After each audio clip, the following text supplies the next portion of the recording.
Good evening, everyone. Today is my 84th day of improving my public speaking skills. Today is Monday, and obviously, we don't have classes, as well as per to the important advisory that our mayor announced, and also to the CAPSO main office of the student affair. They also announced the suspension of our classes, and we will be back in the October 23. And what? For the whole day, I didn't do anything as usual. And next week is gonna be my birthday. And I was quite surprised, or I was quite surprised that the Mobile Legends have known the day of my birthday, because when I opened the app earlier, I was surprised to the sudden birthday gift or birthday card that they have prepared that they have prepared after I enter. And they also know the exact day, and it's gonna be a 6 day and 23 hours as far as what I have remembered.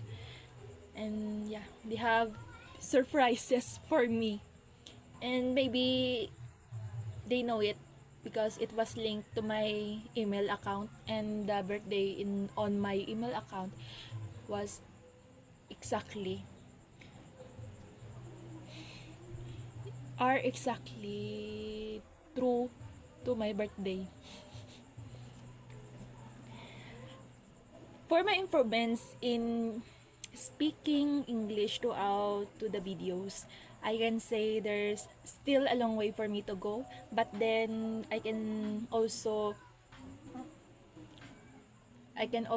notice some of the improvements, especially now. I feel like I become a much more confident when I'm speaking in English, regardless of how uncertain I am with the words that I'm using. I can also able to speak fast than before, and I hope it will keep going to be more in a way that I have I have expected. It's never gonna be easy, and I can say that using an English word throughout the entire conversation, for example, was difficult, but it can be it can be done. It's not easy, but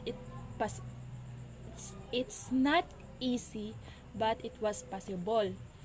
The only thing that keeps hindering me in double gazing double gazing my words is I often forgot on how to pronounce or how to say the exact word that I'm thinking about. But then I hope in the future I can see more improvements that will be closest to the goal that I have been aiming. And regardless to the improvements of my flexibility, and I honestly have been inconsistent towards it, especially yesterday.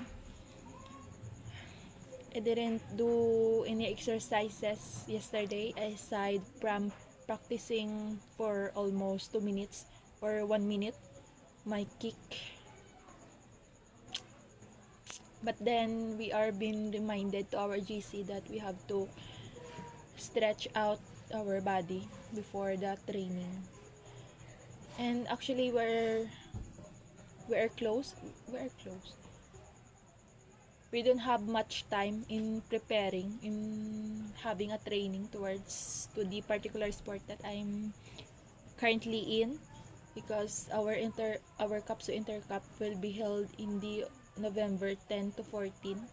and we only have almost 2 to 3 weeks to actually train our body. And honestly, I still don't feel confident about myself. I feel like I need 1 month to actually grasp every basic form, every foundation, and also the techniques and the right body in terms of my and also physical strength and flexibility. I need almost 1 month to actually perform those things to well.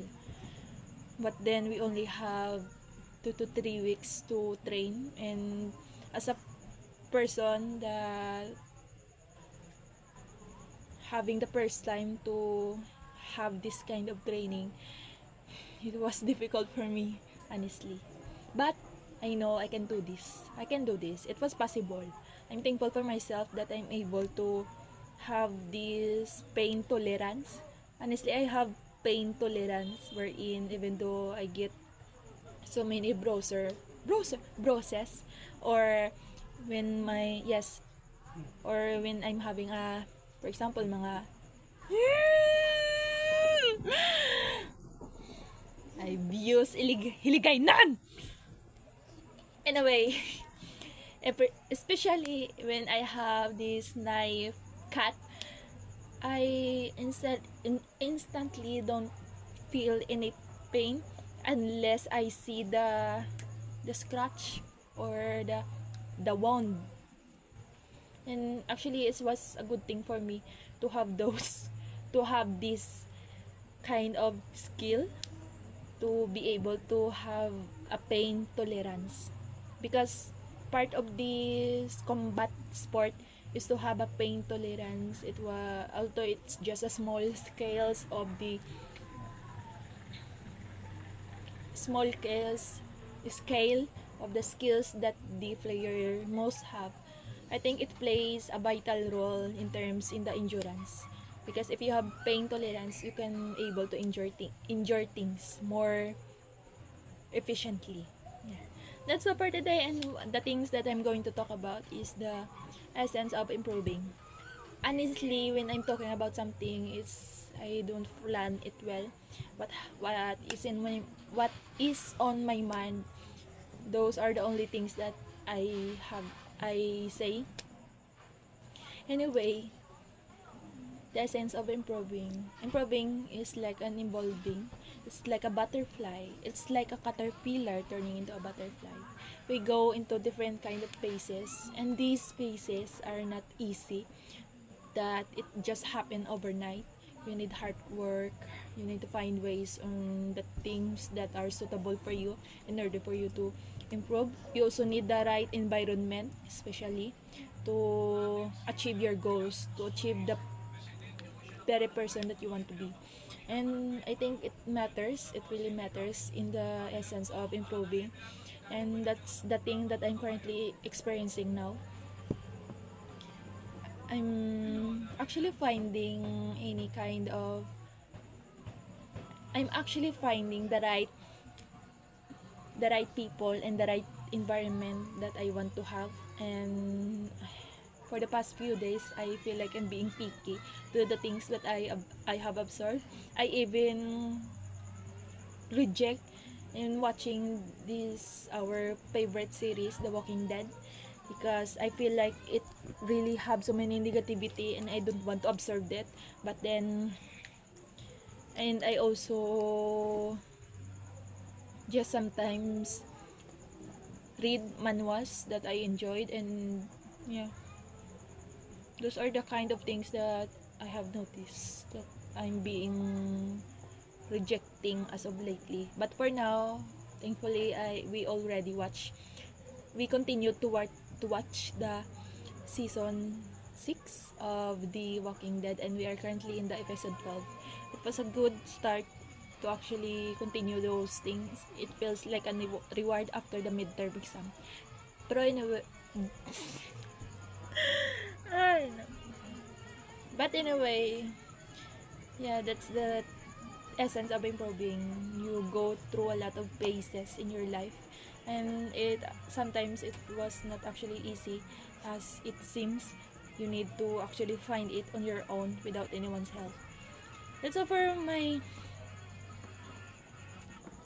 say today. And that's all. Michaela, continue to be more consistent towards your videos. No matter how you feel, please prioritize this goal because you know how important it is. You see the glimpse of the result and you know it's always gonna be worth it, and always finish what you start. That's all. Thank you.